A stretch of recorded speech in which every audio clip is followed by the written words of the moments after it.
All right, for today's lesson, we're going to be dealing with percentages and finding percents of a number. And one easy way to solve percent problems is to set them up as a ratio box.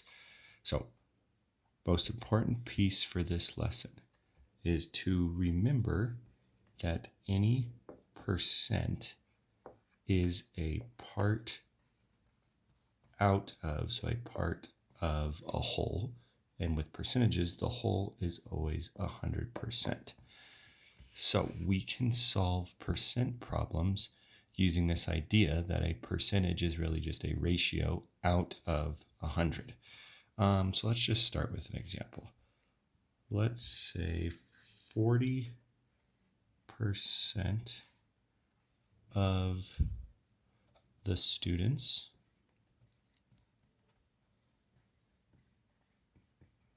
passed the test. And let's say that 20 students is the total. So there are 20 students total. So we want to know how many students passed the test. So when you use a ratio box to set up a percent problem, you're going to have three categories because it is like a fraction ratio problem where we have part plus part equals whole. So we're going to set up our ratio box, split it into three categories, and then our labels would be the percentage and the actual count.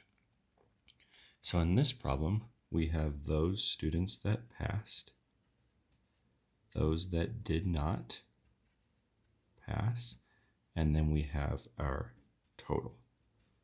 So now we've got to go through our information and put it in the right spots. So it said 40% of the students passed. So that is our percentage. So we put the 40 here. So 40% passed. And then we have this other piece of information that there are 20 students total. So that is the total number of students. Okay. Now that may look like all the information we have, but we actually have two other pieces of information because we're dealing with percents. So a percent is a ratio out of 100. So our total is always 100.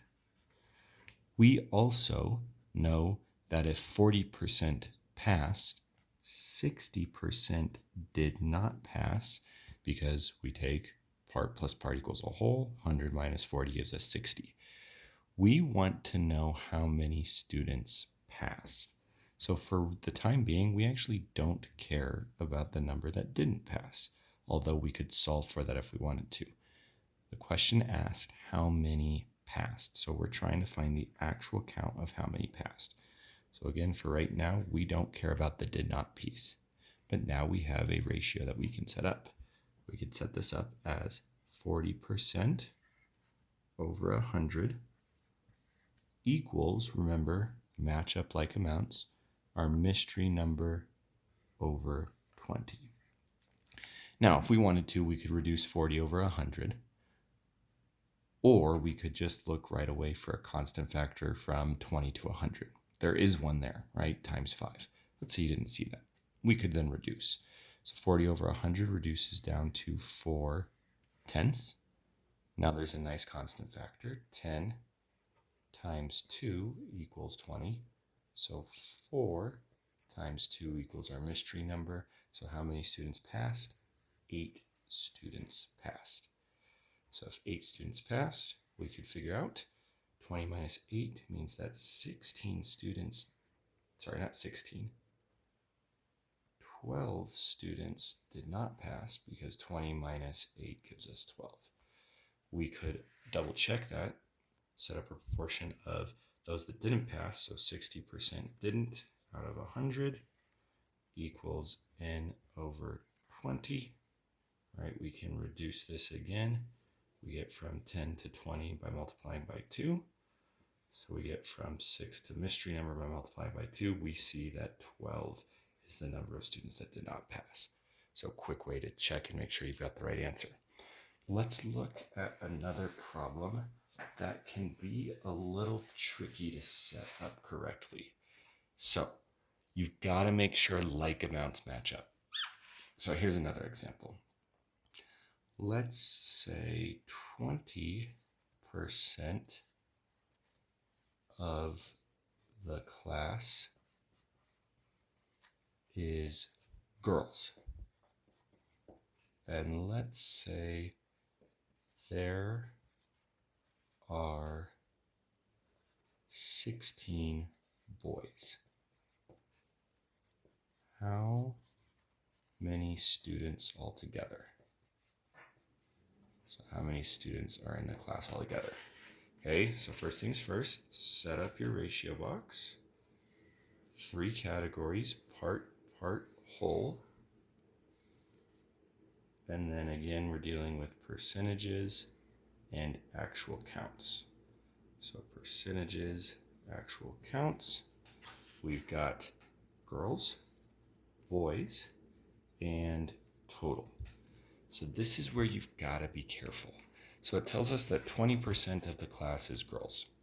So that matches up here. And then it says that there are 16 boys. So 16 is the actual count of boys. So notice the 2 pieces of information we were given don't match up, right? The percentage is girls, the actual count is boys. So these actually don't match up. But because percents are always out of 100, we actually do have enough information to solve this problem.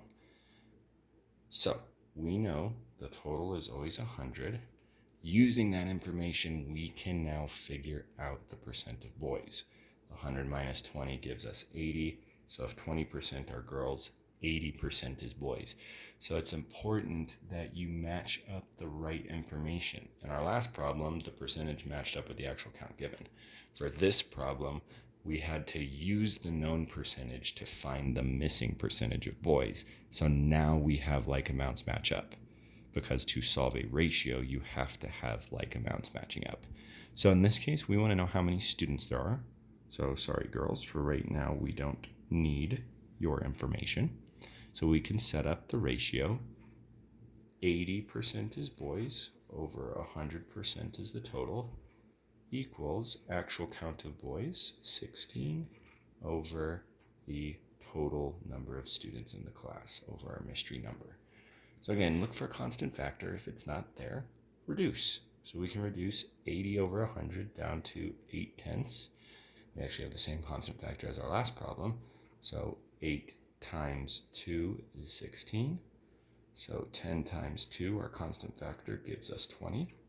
So there are 20 students altogether. We could check that. 2 times 2 would give us 4, so there are 4 girls, or 20 minus 16 gives us 4. We've solved for all of our missing pieces. So key here, percent always means of 100. So even if you're only given one percentage, you can use that to find the missing piece, make sure like amounts match up, set up a ratio box and solve.